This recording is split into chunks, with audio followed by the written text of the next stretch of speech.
on va parler du kavod que l'on doit aux Sifrei Kodesh. Les Sifrei Kodesh sont porteurs de la Torah. La Torah qui est Kedosha, la Torah d'Akadosh Baruch Hu. Et par conséquent, on se doit d'avoir à leur égard un comportement de considération, de respect. La question se pose, a-t-on le droit de prendre un livre en tant que support pour étudier dans un autre livre? Par exemple, aujourd'hui, grâce à Dieu, on a acheté un genre de petit pupitre, ce qui permet de poser le livre en oblique, et comme ça la lecture est plus facile. Car lorsque le livre est plat sur la table, c'est plus dur. N'est-ce pas? Ça nécessite un effort physique supplémentaire. Est-ce qu'on peut se servir d'un premier livre pour appuyer un deuxième livre? Et comme ça, on met le livre en oblique, celui que l'on lit, en l'appuyant sur un autre livre de Torah. Alors la question, est-ce que je peux aller chercher un premier livre pour poser un deuxième livre dessus?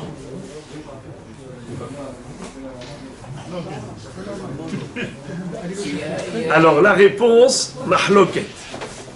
Le Taz interdit.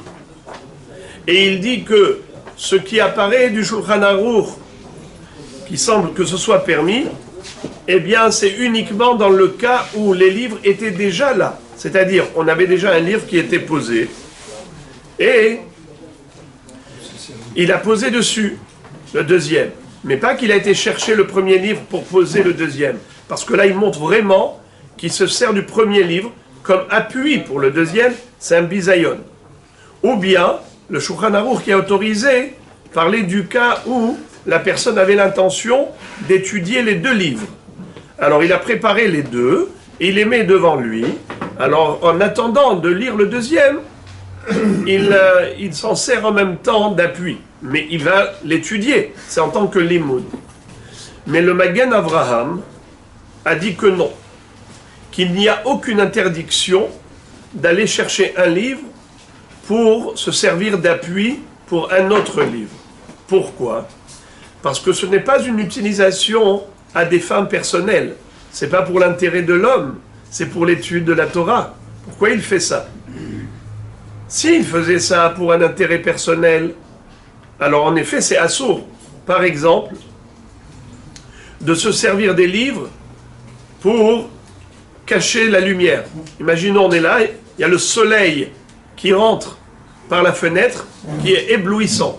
Alors il va mettre le livre devant la fenêtre, comme ça il empêche la lumière de l'éblouir. Ça c'est assourd. Pourquoi? Parce que tu le fais pour ton intérêt personnel.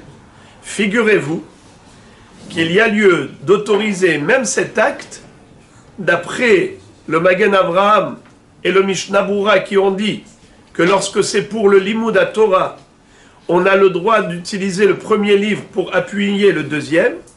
Eh bien, imaginons que quelqu'un ne peut pas étudier avec cette lumière éblouissante et qu'en mettant le livre à côté de la fenêtre, il empêche le soleil d'accéder et ça fait de l'ombre, il peut étudier la Torah. Eh bien, ce serait permis. Ce ne serait pas un bisayon. Pourquoi? Pourquoi est-ce qu'il le fait? Il le fait pour le limoud à Torah. Dans le même ordre d'idées, par rapport au respect que l'on doit au Sifrei Kodesh, il ne faut pas mettre à l'intérieur des objets étrangers. On a envie de garder des choses, alors on y met dedans n'importe quoi. Même des feuilles vides. Sauf si ces feuilles vides qu'on met là-bas, c'est pour pouvoir écrire des divrei Torah en temps voulu. On se dit, voilà, comme ça, je pourrais mettre des annotations lorsque j'étudie. Alors, ce serait moutard de mettre des feuilles vides. Mais sinon, mettre des courriers, mettre des factures, d'accord? Sauf si sa kavana, c'est que pour qu'il y ait la bracha pour payer la facture. mais ça veut dire que quoi? Ou de l'argent. On ne doit pas poser des objets étrangers. Ou bien même, il y a des gens qui font des choses qui ne sont pas propres. Il y a des gens qui pensent que leur barbe est kadosh et quand ils ont des poils de barbe qui tombent, ils mettent dans les livres. Je ne sais pas si vous avez déjà vu ça. C'est assourd, parce que non seulement c'est un manque de kavod pour la Torah, mais c'est un dégoût pour celui qui un jour va ouvrir le livre, surtout si c'est des livres communautaires qui appartiennent au public, et n'importe qui peut l'ouvrir pour étudier. Il voit ici des cheveux, c'est sûr qu'il sera écœuré, c'est assourd. Et la Gemara dit qu'on n'a pas le droit d'écœurer les autres. La Gemara dit dans Masechet Hagiga qu'on va devoir rendre des comptes le jour du jugement, même pour avoir écœuré ou dégoûté quelqu'un. Par exemple, cracher devant des gens, c'est assourd. Pourquoi? Parce que ça le dégoûte, on le fait souffrir. On a suscité chez lui un écœurement. C'est une souffrance, surtout si la personne elle est douillette et délicate, alors elle est doublement agressée. Et bien même pour ça, il y a un jugement après 120 ans. Comme dit la Gemara, qui est kol ma'ase yabiha elokim bamishpat al kol ne'alam im tov ve'im ra. Zeharak bifne havero ve'nim'as. O haorek kinna bifne havero ve'nim'as. Ça veut dire que on ne peut pas faire tout et n'importe quoi. À plus forte raison, ne pas mettre à l'intérieur du livre, mettre des poils. Et également se servir des livres comme oreiller. Parfois, on se trouve comme ça assis, on est comme ça en train d'étudier, et puis du coup on a envie de s'assoupir. Alors le bonhomme, il n'a pas d'oreiller pour s'assoupir, qu'est-ce qu'il fait? Il prend des livres, et il pose sa tête dessus, et ça lui sert de soutien, de support pour sa tête. Alors ça aussi, c'est assourd. Pourquoi? Parce que c'est considéré comme étant une utilisation du livre à des fins personnelles, et ce ne serait pas permis par rapport au kavod que l'on doit au Sifrei Torah. Et ici, il dit comme ça, Yadoua Amarase Betashbetz. שהיה מקפיד ונזהר לנקות בכל יום את האבק מעל גבי הספרים, ובזכות שנתן כבוד לספרי הקודש, הובטח לו שספריו לא יבלו לאורך ימים, וסגולה לזיכרון נשק את הספר בפתיחתו ובסגירתו. Alors, il dit que le Tashbetz faisait quelque chose de régulier, c'est qu'il allait toujours nettoyer les livres de la poussière. Et on lui a dit dans le rêve que grâce à cela, ces livres à lui vont tenir longtemps.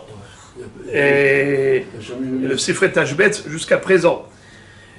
Également, quand on termine d'étudier, on embrasse le livre. On le prend pour étudier, on l'embrasse. On termine l'étude, on ferme, on l'embrasse. Eh bien ça, c'est une ségoula pour le zikaron. Ce kavod que tu fais à la Torah, eh bien la Torah dit Ki mechabdai achabed ou bozai yekalu. Celui qui m'honore, je l'honorerai. Et donc il est zoché, les quittera chez le Torah, il méritera la couronne de la Torah. Celui qui manque de respect à la Torah, eh bien lui-même, un jour, perdra le kavod aux yeux des gens. Donc c'est chachouv de montrer que la Torah que nous étudions, c'est pas une science profane, un livre de mathématiques ou de physique. Une fois que j'ai terminé, je le pose n'importe où. Il faut faire attention au Sifrei Kodesh, pour le kavod à Kadosh Baruch Hu, qui nous a donné cette belle Torah.